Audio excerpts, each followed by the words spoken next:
Assalamualaikum warahmatullahi wabarakatuh. Nama saya Gedia Murti, NIM 2018-0510-419. Di sini saya akan menjelaskan tentang pelanggaran HAM di negara Myanmar, yaitu penembakan demonstran oleh polisi Myanmar saat unjuk kasih melawan kudeta Myanmar. Yang pertama adalah terbelakang.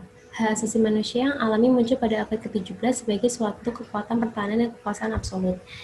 Sebagai suatu kekuatan pertahanan dan kekuasaan absolut, hasil pergerakan yang dipengaruhi oleh rasio dan lainnya ini merupakan penggabungan dari berbagai hak manusia yang tercanangkan pada beberapa konstitusi, berbagai negara, dan akhirnya terwujud dalam Universal Declaration of Human Rights atau UDHR oleh PBB pada 10 Januari 1948.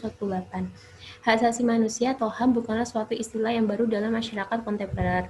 Dewasa ini masyarakat semakin familiar dengan istilah tersebut, baik masyarakat tingkat atas atau tingkat bawah mulai akan membicarakan permasalahan HAM. Gagasan tentang HAM yang berlaku sampai saat ini masih menjadi sorotan masyarakat internasional. Bahkan persoalan HAM merupakan permasalahan masyarakat modern yang dipandang potensial sebagai salah satu isu internasional di masa yang akan datang. Pada umumnya, para pakar di Eropa sependapat bahwa lahirnya HAM di kawasan Eropa dimulai dengan lahirnya Magna Carta yang antara lain memuat pandangan bahwa raja memiliki kekuasaan absolut, yaitu raja yang menciptakan hukum tetapi sendiri tidak terikat dengan hukum yang dibuatnya, menjadi dibatasi kekuasaannya dan mulai dapat diminta pertanggungjawaban di muka umum. Artinya, dalam Magna Carta tersebut, hak absolutisme raja dihilangkan. Kalau raja melanggar hukum, maka raja diadili kebijakan pemerintahannya dan dipertanggungjawabkan kepada parlemen. Alison Dende sebagai dikutip Kaiser Ananda menjelaskan bahwa secara empiris historis tonggak-tonggak penting pemikiran dan gerakan HAM telah ada sebelum Perang Dunia II. Dalam sejarah peradaban Barat, hak individu di tingkat nasional telah dipromosikan dengan berbagai macam usaha. Negara-negara Barat telah mempublikasikan dokumen yang berkaitan dengan perjuangan hak asasi manusia, seperti Magna Carta atau Perjanjian Agung di Inggris pada tahun 1215. Selain itu, ada definisi klasik yang menggejala dalam pemaknaan HAM yang sering dipakai dan dikutip adalah a human right by definition is a universal moral right, something which all men everywhere at all times ought to have, something of which no one may deprive without grave affront to justice, something which is owing to every human being simply because she is a human.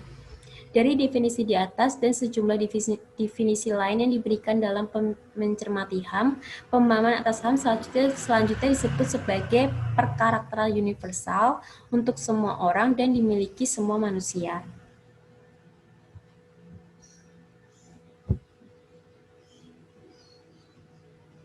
Kejahatan hak asasi manusia merupakan juga sebagai kejahatan internasional, maka ada keterkaitan hak asasi manusia dan hukum pidana internasional. Pelanggaran terhadap hak asasi manusia dapat dikategorikan sebagai perbuatan kejahatan atau tindak pidana, yaitu karena melanggar ketentuan hukum dan hak asasi manusia dengan dikenai suatu sanksi pidana dalam lingkup nasional maupun internasional. Pengaturan hukum mengenai hak asasi manusia pada hakikatnya sebagai rangka dalam melakukan perlindungan dan penegakan hukum atas hak asasi manusia. Dalam hukum pidana internasional terkait perkembangannya dan sejarahnya tidak terlepas dari sejarah perkembangan hak asasi manusia. Keterkaitannya memiliki ketergantungan dan berkesinambungan satu sama lain. Sebagai contoh, terbentuknya kejahatan-kejahatan baru dalam dimensi internasional seperti genosida, kejahatan kemanusiaan, kejahatan perang, dan agresi. Pelanggaran terhadap hak asasi manusia berkaitan dengan langsung para subjek hukum itu sendiri, serta pelanggaran yang dilakukan termasuk dalam lingkup nasional atau internasional nantinya akan mempunyai hubungan dalam menyelesaikan pelanggaran itu di hadapan hukum yang berlaku. HAM sendiri memiliki prinsip-prinsip. Yang pertama yaitu prinsip hak asasi manusia yang berupa prinsip universalitas. Prinsip universal ini dimaksud bahwa hak asasi adalah milik semua orang karena kodratnya sebagai manusia. Prinsip yang kedua itu prinsip setiap orang memiliki hak yang sama atau equality dan tanpa diskriminasi. Prinsip ini menyatakan bahwa setiap orang dilahirkan secara bebas dan memiliki hak yang sama tanpa dibeda-bedakan karena alasan tertentu.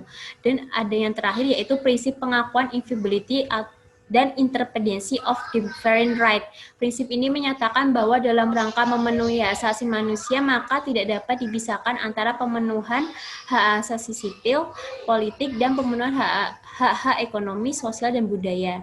Dari sisi karakter ini saja, sejumlah persoalan dan gugatan atas HAM kemudian mengemuka.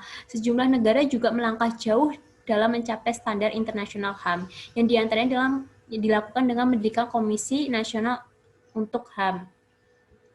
Terlepas dari segala motivasi dan latar belakang pendiriannya, Komisi Nasional HAM di sejumlah negara Asia dan Pasifik kebanyakan didirikan atas saran Persyarikatan Bangsa-Bangsa PBB dengan bantuan dari negara-negara yang dipandang cukup maju dalam mengimplementasikan HAM-nya.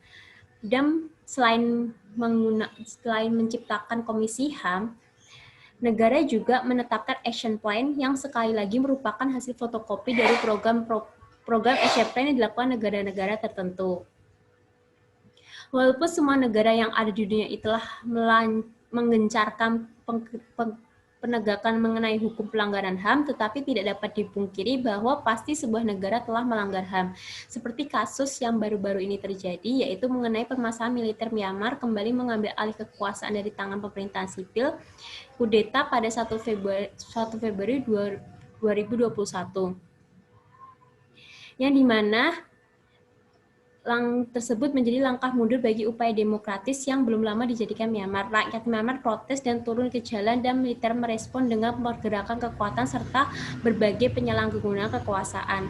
Kudeta tersebut memicu untuk raja besar-besaran disertai mogok di berbagai wilayah Myanmar. Berbagai elemen masyarakat Myanmar turun ke jalan dan menyatakan penolakan atas kudeta.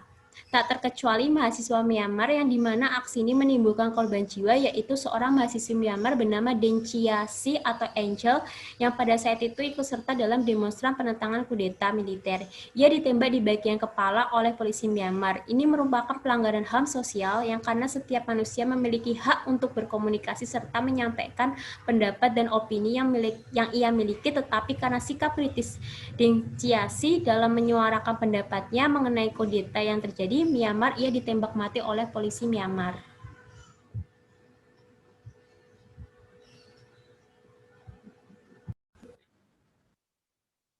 Di sini saya akan menjelaskan rumusan masalah. Ada dua rumusan masalah dalam permasalahan ini, yaitu yang pertama, apakah sikap polisi Myanmar di bawah pemerintahan Myanmar yang menikmati demonstran pemberontakan terhadap kasus kudeta di Myanmar merupakan salah satu kejahatan terhadap manusia serta merupakan pelanggaran HAM. Lalu undang-undang apa yang telah dilanggar dalam kasus pelanggaran HAM ini? Yang kedua, apa akibat langsung suatu negara apabila telah terjadi pelanggaran HAM di negaranya?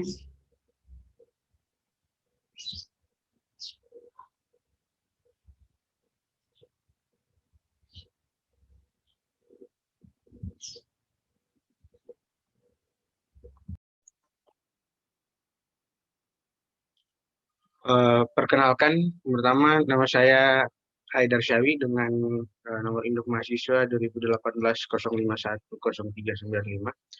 Di sini saya akan menjelaskan mengenai undang-undang yang dilanggar dalam kasus penembakan mahasiswa di Myanmar. Yang dilihat berdasarkan mata hukum internasional.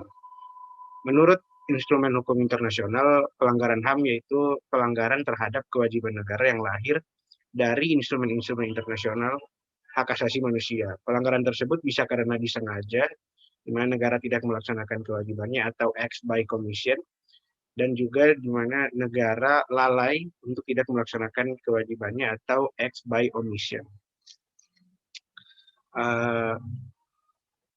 Dalam draft International Law Commission tahun 2001, dinyatakan bahwa tanggung jawab negara timbul manakala terjadi pelanggaran yang dikategorikan sebagai tindakan salah secara internasional dan timbul akibat dari satu atau beberapa tindakan atau pengabaian ataupun kombinasi dari keduanya.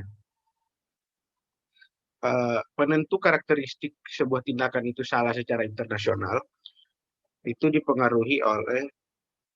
dipengaruhi oleh kekuatan hukum nasional. Artinya, sekalipun hukum nasional menyatakan bahwa tindakan tersebut sah, tetapi apabila hukum internasional menyatakan sebaliknya, maka yang berlaku adalah apa yang ditentukan oleh hukum internasional.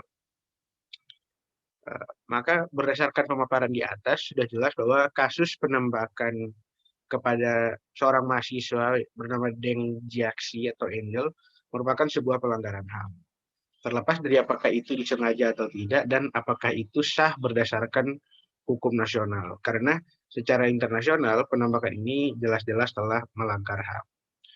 Lalu HAM apa yang dilanggar jika dilihat dari kacamata hukum internasional? Mengacu pada Kovenant Internasional tentang Hak Ekonomi, Sosial, dan Budaya yang ditetapkan oleh Majelis Umum Perserikatan Bangsa-Bangsa pada tanggal 16 Desember 1966, bahwasanya sesuai dengan Deklarasi Universal Hak Asasi Manusia, keadaan ideal dari manusia yang bebas dari penikmatan, kebebasan dari ketakutan dan kemelaratan hanya dapat dicapai apabila diciptakan kondisi di mana semua orang dapat menikmati hak ekonomi, sosial, dan budayanya, juga hak sipil dan politik. Pada bagian 1 pasal 1 Kovenant Internasional tentang Hak Ekonomi, Sosial, dan Budaya berbunyi bahwasanya semua bangsa mempunyai hak untuk menentukan nasib sendiri. Berdasarkan hak tersebut, maka mereka dapat secara bebas menentukan status politik mereka dan secara bebas mengejar kemajuan ekonomi, sosial, dan budaya mereka.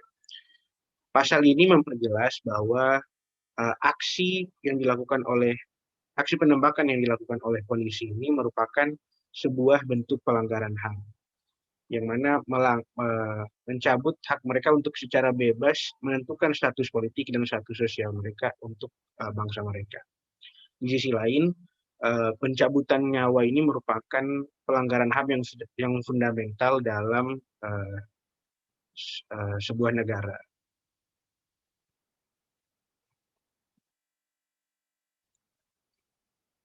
Perkenalkan, nama saya Nurul Fajriya Kania Rahma, NIM 2018 510458.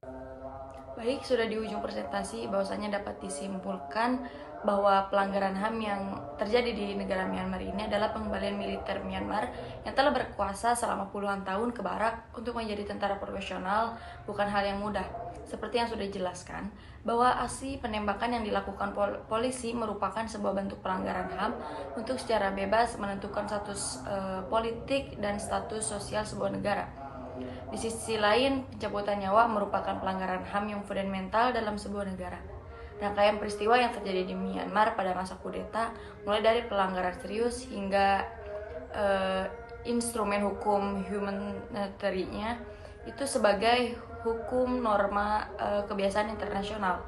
Pelanggaran hak-hak demokrasi warga sipil juga meninggalkan amanat piagam ASEAN yang terdiri atas 4 poin, yang mana diantaranya itu meminta otoritas di Myanmar mengikuti prinsip-prinsip dalam piagam ASEAN. Yang kedua, menciptakan stabilitas demi perdamaian dan menggunakan dialog serta rekonsiliasi demi kembali ke situasi normal yang sesuai dengan kehendak rakyat Myanmar. Di samping itu terjadi penyalahgunaan kekuatan militer. Sejauh ini kudeta kali ini tampak lebih lunak dibanding yang pernah terjadi di luar dunia luar. Ini peluang yang harus dimanfaatkan oleh ASEAN untuk berperan lebih aktif lagi. Berperan aktif tersebut membutuhkan untuk lebih fleksibel agar prinsip non-intervensi pemerintahan non-Indonesia dengan mendukung parlemen bisa mengambil peran sebagai pendorong negara anggota ASEAN lainnya menuju kesamaan sikap.